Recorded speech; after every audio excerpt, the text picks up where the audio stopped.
नमस्कार जी सभी को, मैं ओम शुक्ला एक बार फिर आप सबका स्वागत करता हूं अपने यूट्यूब चैनल हंग फिटनेस पर। तो आज हम बात करने वाले हैं क्रेटीन के बारे में। तो सबसे पहले जान लेते हैं कि क्रेटीन होता क्या है। क्रेटीन एक नेचुरल सब्सटेंस है जो हमारी बॉडी में नेचुरली 2 ग्राम पर डे मेनली हमारे लीवर और कुछ अमाउंट में किडनी और पैनक्रियाज में प्रोड्यूस होता है। क्रेटीन हमारे बॉडी बिल्डर्स और एथलीट्स 25 साल से यूज़ करते चले आ रहे हैं। Creatine generally 3 amino acids glycine, arginine और मेथियोनिन के नाइट्रोजनस वेस्ट से बनता है। क्रेटीन अगर आप एक्सटर्नली लेते हैं तो वो या तो आपको नॉन-वेज फूड जैसे फिश, मीट, चिकन एट्सेट्रा और वेज फूड में भी मिलता है लेकिन बहुत ही कम अमाउंट में, या फिर उसे आपको एज अ सप्लीमेंट फॉर्म में कंज्यूम करना पड़ेगा। अब देख लेते हैं कि जब आप क्रेटीन को फूड से कंज्यूम करते हैं तो उसमें क्या होता है। तो जब आप क्रेटीन को फूड से कंज्यूम करते हैं तो जब आपका फूड कुक हो रहा होता है तो आधा क्रेटीन डिस्ट्रॉय हो जाता है जब आपका फूड कुक होता है वहीं, और अगर आप सप्लीमेंट के फॉर्म में लेते हैं तो उसमें आपको प्योर पाउडर के फॉर्म में क्रेटीन मिल जाता है।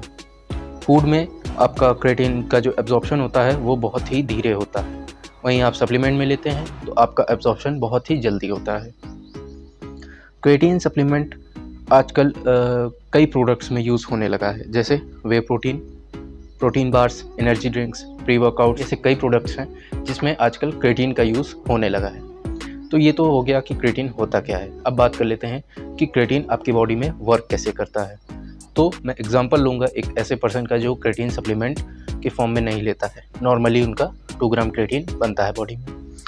तो ये समझ लीजिए कि जो 2 ग्राम क्रेटीन बनता है बॉडी में वो अपना 2 ग्राम की ही पावर बॉडी में दिखा पाता है। ठीक है, तो आपका क्रेटीन प्रोड्यूस हुआ लीवर में, लीवर से वो ब्लड के थ्रू मसल्स में गया, मसल्स ने उसे 2 पार्ट में डिवाइड किया।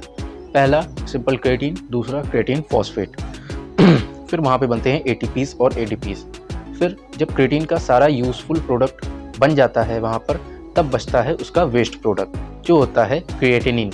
तो क्रिएटिनिन आपके किडनी के थ्रू फ्लश आउट हो जाता है।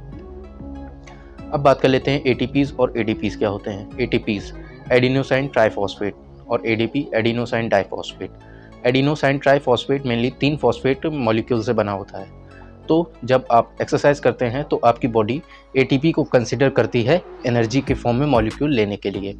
तो जब आप एक्सरसाइज करते हैं तो एटीपी अपना एक फॉस्फेट मॉलिक्यूल आपको एनर्जी फॉर्म में दे देता है और अपने 3 मॉलिक्यूल्स में एक डिप्लीट कर लेता है, तब बन जाते हैं उसमें 2 मॉलिक्यूल्स। तो उसे हम कहते हैं एडिनोसाइन डाइफॉस्फेट, एडीपी। अब बारी आती है आपकी क्रेटीन फॉस्फेट की। अब ये क्रेटीन फॉस्फेट क्या करता है, ये जो एटीपी से एडीपी कन्वर्ट हुआ है, इस एडीपी को अपना एक फॉस्फेट मॉलिक्यूल डोनेट कर देता है और इसे दोबारा से बना देता है एटीपी।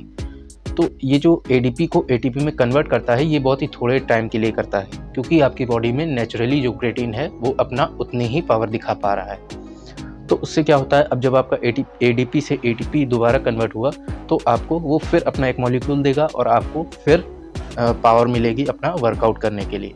उतनी एनर्जी वो दे देता है क्रेटीन फॉस्फेट। अब बात कर लेते हैं कि अब जब आप क्रेटीन एक्सटर्नली लेते हैं तो आपकी बॉडी में क्या चेंजेस देखने को मिलते हैं। तो जब आप क्रेटीन एक्सटर्नली लेते हैं तो ये आपके क्रेटीन फॉस्फेट के लेवल्स को फुल कर देता है।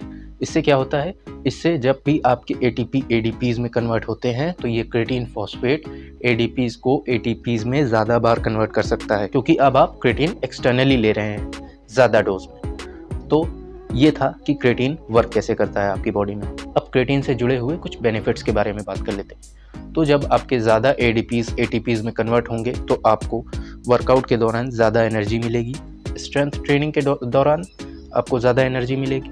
तो इससे क्या होगा, वर्कआउट के दौरान जब आपको ज़्यादा एनर्जी मिलेगी तो आपका मसल ग्रोथ फास्ट होगा। स्ट्रेंथ ट्रेनिंग के अराउंड में आपको जब ज़्यादा एनर्जी मिलेगी तो आपका स्ट्रेंथ बिल्ड होगी, साथ ही आपका स्टेमिना भी बिल्ड होगा। क्रेटीन का एक और बेनिफिट है, ये आपको लीन मसल मास गेन करने में हेल्प करता है। तो ये बात होगी कि क्रेटीन के बेनिफिट्स क्या हैं। अब क्रेटीन के डोज की बात कर लेते हैं। तो जो लोग लोडिंग डोजेज रखते हैं उनके लिए creatine 20 gram in a day 3 से 4 डोज में लेना पड़ता है फॉर 6 डेज। आफ्टर 6 डेज वो अपना मेंटेनेंस डोजेज स्टार्ट कर सकते हैं 3 to 5 ग्राम। अब जो लोग नॉन लोडिंग में होते हैं, जो लोग लोडिंग नहीं कर रहे होते हैं, उनके लिए 3 to 5 gram in a day pre workout और पोस्ट वर्कआउट। पोस्ट वर्कआउट में अगर आप अपने वे प्रोटीन के साथ क्रेटीन को लेंगे तो वो ज़्यादा इफेक्टिव देखा गया है as compare to pre workout. अब ये लोडिंग और नॉन लोडिंग क्या होता है? ये लोडिंग और नॉन लोडिंग में डिफरेंस सिर्फ इतना ही है कि आप लोडिंग में ज़्यादा क्रेटीन कंज्यूम करते हैं और नॉन लोडिंग में कम क्रेटीन कंज्यूम करते हैं। थोड़े दिनों बाद जो लोडिंग के रिज़ल्ट होते हैं और नॉन लोडिंग के रिज़ल्ट होते हैं, ये एक सेम लेवल पर आ जाते हैं। अब बात कर लेते हैं क्रेटीन से रिलेटेड कुछ मिथ्स के बारे में। तो पहला मिथ, क्या क्रेटीन लेने से हमारा हेयर लॉस होता है? तो देखिए, क्रेटीन लेने से आपके DHT लेवल्स ज़रूर बढ़ते हैं और DHT लेवल का स्ट्रॉन्ग लिंक है आपके हेयर लॉस से, ये चीज़ तो है।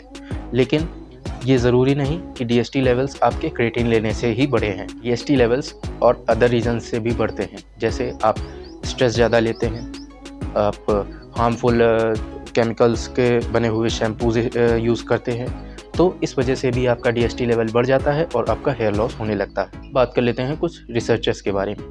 कुछ रिसर्च हुई हैं जहाँ पर क्रेटीन लेने से DHT लेवल्स तो बढ़े हैं लेकिन आपका हेयर लॉस नहीं हुआ है, और कुछ रिसर्चेस तो ऐसी भी हुई हैं जहाँ पर DHT लेवल्स आपके बढ़े ही नहीं हैं क्रेटीन लेने से। तो एक कंडीशन ऐसी भी आती है जब आपके क्रेटीन लेने से हेयर लॉस होने लगता है। वो कंडीशन तब आती है जब आपके क्रेटीन लेने से पहले ही आपका हेयर लॉस अगर हो रहा होता है, तो आपका क्रेटीन लेने के बाद वो हेयर लॉस बढ़ जाता है और ज़्यादा होने लगता है। तो उस टाइम पर आपको ये करना है कि क्रेटीन को स्किप करना है और सबसे पहले अपने हेयर लॉस को क्योर करना है बाय मेडिसिन और बाय डॉक्टर कंसल्टेशन। उसके बाद जब आपका हेयर लॉस सही हो जाता है, हेयर लॉस होना बंद हो जाता है, तब आपको क्रेटीन फिर से लेकर देखना है थोड़े डोजेज में, 2 to 3 ग्राम में, और फिर आपको देखना है कि आपके हेयर लॉस वापस से स्टार्ट होता है या नहीं होता है। अगर होता है तो आपको क्रेटीन को स्किप करना पड़ेगा for rest of your life. बात कर लेते हैं दूसरे मिथ के बारे में, क्या क्रेटीन हमारी बॉडी में वाटर रिटेंशन करता है? तो हाँ, क्रेटीन आपकी बॉडी में वाटर रिटेंशन करता है क्योंकि वो उसकी एक नेचुरल प्रॉपर्टी है। क्रेटीन आपकी बॉडी में वाटर रिटेंशन करता है बहुत ही लिमिटेड अमाउंट। ये नहीं कि वो आपका इतना वाटर रिटेंशन करेगा कि पेट बढ़ा देगा, चेस्ट बढ़ा देगा, ऐसा कुछ नहीं है। क्रेटीन आपके मसल्स में वाटर रिटेंशन करता है, वो भी बहुत ही लिमिटेड अमाउंट में। कुछ लोग कहते हैं क्रेटीन लेने से हमें डिहाइड्रेशन हो जाता है, ऐसा भी नहीं है। क्रेटीन लेने से आपको डिहाइड्रेशन नहीं होता। अब बात कर लेते हैं थर्ड मिथ के बारे में कि क्या अगर हम कुछ दिन बाद क्रेटीन लेना छोड़ देते हैं तो हमारी मसल लॉस होने लगती है? ऐसा नहीं है। हाँ, आपके ATPs levels high to low होने लगते हैं और आपकी स्ट्रेंथ में भी थोड़ी सी कमी देखी जा सकती है। बाकी आपका मसल लॉस नहीं होता है क्रेटीन को कुछ दिन बाद लेकर छोड़ने से। कुछ लोग कहते हैं कि क्या क्रेटीन साइकिल हमें करनी चाहिए कि 2 महीने क्रेटीन लिया, 1 महीने गैप किया? तो ऐसा नहीं है। अगर आप उसकी लिमिटेड डोज लेते हैं 3 to 5 gram in a day, तो आप उसे यूज़ कर सकते हैं for rest of your life. वो आपको कहीं भी कोई हार्म नहीं पहुंचाएगा, बल्कि वो आपको हेल्प ही करेगा आपके गोल्स को अचीव करने में।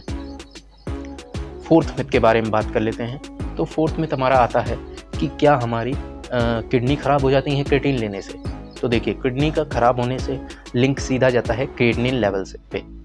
तो अगर आप एक नेचुरल लाइफस्टाइल फॉलो कर रहे हैं, आप क्रेटिन नहीं ले रहे हैं, तब आपके अगर क्रेटिनिन लेवल हाई है तो आपको किडनी प्रॉब्लम हो सकती है। वहीं अगर आप क्रेटिन ले रहे हैं और तब आप जांच करवाते हैं और रिपोर्ट में आपका आता है कि क्रेटिनिन लेवल हाई दिखते हैं, तो आपको टेंशन लेने की ज़रूरत नहीं है। वो क्रेटिनिन लेवल आपके हाई होते हैं सिर्फ और सिर्फ क्योंकि आप क्रेटिन एक्सटर्नली कंज्यूम कर रहे होते हैं। वहाँ पर आपको टेंशन लेने की ज़रूरत नहीं होती है। वहीं अगर आप क्रेटिन नहीं ले रहे हैं और तब आपके क्रेटिनिन लेवल हाई हैं, तो आपको डॉक्टर को दिखाने की ज़रूरत पड़ सकती है। तब आपकी किडनी ख़राब होने के चांसेस भी बढ़ सकते हैं। अब बात कर लेते हैं कि क्रेटिन कौन ले सकता है और कौन नहीं ले सकता। तो क्रेटिन वो लोग नहीं ले सकते हैं जिनका मैंने बताया, जिनके हेयर लॉस की प्रॉब्लम पहले से होती है, उन्हें क्रेटिन नहीं लेना है। जो पूरे दिन में 3 to 4 लीटर वाटर नहीं कंज्यूम कर सकते हैं, उनके पास टाइम नहीं, उन्हें क्रेटिन नहीं लेना है। मैं इसलिए कह रहा हूँ कि अगर आप क्रेटिन लेते हैं और वाटर कंज्यूम नहीं करते हैं 3 to 4 लीटर, तो आपकी किडनी में दिक्कत आने के चांस हो सकते हैं। इसलिए उससे बेहतर यही रहेगा कि अगर आप वाटर कंज्यूम नहीं कर सकते हैं 3 to 4 लीटर, आप क्रेटिन ना लें। और तीसरे वो लोग हैं जिनके किडनी में पहले ही कोई प्रॉब्लम है या किसी भी ऑर्गन में प्रॉब्लम है, तो आपको क्रेटिन नहीं लेना है। वहाँ पर आपको क्रेटिन स्किप करना ही करना है। अब कुछ प्रिकॉशंस की बात कर लेते हैं कि जब हम क्रेटिन लेते हैं तो हमें क्या प्रिकॉशंस फॉलो करने चाहिए। तो पहला प्रिकॉशन आता है, आपको पूरे दिन में 3 to 4 to 5 litre water consume करना ही करना है। और हाँ, जब आप क्रिएटिन लेते हैं तभी आपको 3 to 4 लीटर वाटर नहीं कंज्यूम करना है। अगर आपकी हाई प्रोटीन डाइट भी है तो भी आपको वाटर 3 to 4 लीटर कंज्यूम करना ही पड़ेगा, क्योंकि जैसे क्रिएटिन को फ़िल्टर करने के लिए किडनी को प्रेशर लगता है, वैसे ही आपके प्रोटीन को भी फ़िल्टर करने के लिए किडनी को प्रेशर लगता है। अगर आप क्रिएटिन एक्सटर्नली लें या ना लें, आपको फुल डे में 3 to 4 लीटर वाटर कंज्यूम करना पड़ेगा। आगे बढ़ते हैं और अब बात करते हैं कि बेस्ट फॉर्म ऑफ क्रिएटिन कौन कौन सी हो सकती हैं।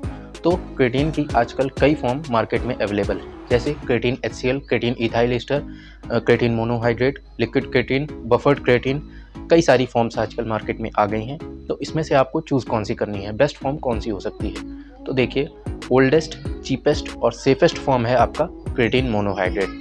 क्रिएटिन मोनोहाइड्रेट जैसे रिजल्ट्स और अदर क्रिएटिन नहीं दे सकते हैं, वो सिर्फ आपसे पैसे ज़्यादा लेते हैं अपने क्रिएटिन के अलग अलग नाम से। तो क्रिएटिन मोनोहाइड्रेट की भी 2 फॉर्म होती है। पहली होती है माइक्रोनाइज्ड क्रिएटिन मोनोहाइड्रेट, दूसरी होती है Creapure creatine monohydrate. Micronized creatine monohydrate क्या होता है? ये आपके मोनोहाइड्रेट के जो पाउडर होता है क्रिएटिन मोनोहाइड्रेट का, उसे और ज़्यादा फाइन कर देता है ताकि ये आपके वाटर में जल्दी डिज़ोल्व हो और आपकी बॉडी में जल्दी एब्जॉर्ब हो। बात करें क्रेप्योर की, तो ये आपके माइक्रोनाइज्ड क्रिएटिन मोनोहाइड्रेट को और ज़्यादा फाइन कर देता है ताकि ये जल्दी आपके पानी में डिज़ोल्व हो और आपकी बॉडी में जल्दी एब्जॉर्ब हो। तो क्रेप्योर प्योरेस्ट फॉर्म होती है क्रिएटिन मोनोहाइड्रेट की। तो ये थी कुछ बेसिक नॉलेज क्रिएटिन मोनोहाइड्रेट के बारे में। आई होप आपको वीडियो पसंद आया होगा, जो मैंने नॉलेज बताई वो आपको समझ आई होगी। आगे इसी तरह के वीडियोस के लिए मेरे चैनल को सब्सक्राइब करें, वीडियो को लाइक करें और शेयर करें। Till then, stay safe, stay fit, thank you.